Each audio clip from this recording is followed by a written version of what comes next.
Roztomili, posłuchajcie o tym, że pożykać to nie ma grzech. O tym, że pożykać to nie ma grzech, prawili starzy ludzie, a wiecie, że starzy dycki na ozajst mieli recht.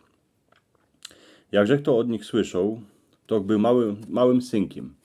A dziepro teraz spekuluję, co myśleli, jak to rządzili. Nie prawili, jako się morzykać, ani co się morzykać, ale iny, że człowiek żyko, to w ten czas nie grzyszy.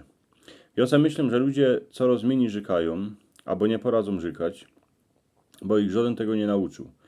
Jak my byli mali, to matka albo starka nas uczyli klękać, przeżegnać się, a żykać Ojcze nasz. To jest też napisane w Biblii, a tego się uczyło dziecka 100, 200, a i 300 roków temu. Ale ja sobie myślę, że takownego prawdziwego swojego żykania to się człowiek uczy w żywobyciu, dziepro w żywobyciu. A co by się człowiek żykania nauczył, to go musi to żywobyci, a można i sumpon buczek kapkę przyciść. Wiecie, jak bai Gazdowi się darzyło, jak się nie darzyło Gazdowi, bo krowa mu zdechła, babucie były furni mocne, a jeszcze się 2 tygodnie temu wypoliła stodoła, to on w kościele pożykał, pospół ze wszystkimi. Można, że żykał najbardziej, a tak ganz od siebie, ale po tym, jak przyszedł do chałupy, to wlazł do izby, zawrzył się, klęknął przy stole, a żyk: Pombuczku, pomóż mi, bo ja nie poradzę tego wszystkiego dźwigać. Iny tela, nic więcej. To było jego żykanie, tych porę słów. W inkszej dziedzinie zaś bywała Hanka, co też na plecach niosła jakiś krzyż, bo 2 roki temu chłopa pochowała, a została sama z 3 dzieckami, a tu idzie zima, grejcarów chybio, do garca nie idzie nic wrazić, bieda się ciśnie do chałupy.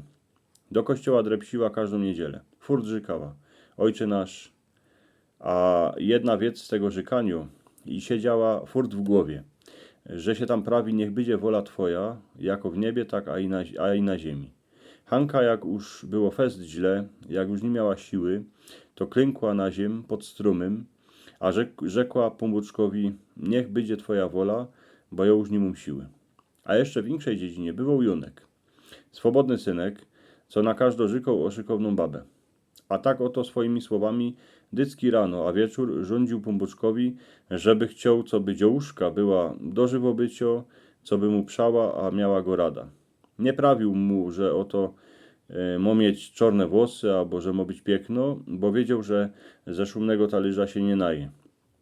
Dycki najbardziej srandowne żykanie miały dziecka, bo sami se wspominacie, że jak miało być pisymko z rachowania, albo z jakiegoś innego przedmiotu, to wiele razy się żykało: Pombuczku, pyty, zrób tak, co by się rektorce zaszła dzisio cielić krowa. Stareczka dycki rano, w południe, a wieczór żykali Ojcze nasz. Ale okrom tego jeszcze żykali coś ich od siebie, że dziękują Pombuczkowi za całe żywobyci, że dożyli kupa roków, a że furt mają jakiś grejcar, a coś ich wciepać do garca.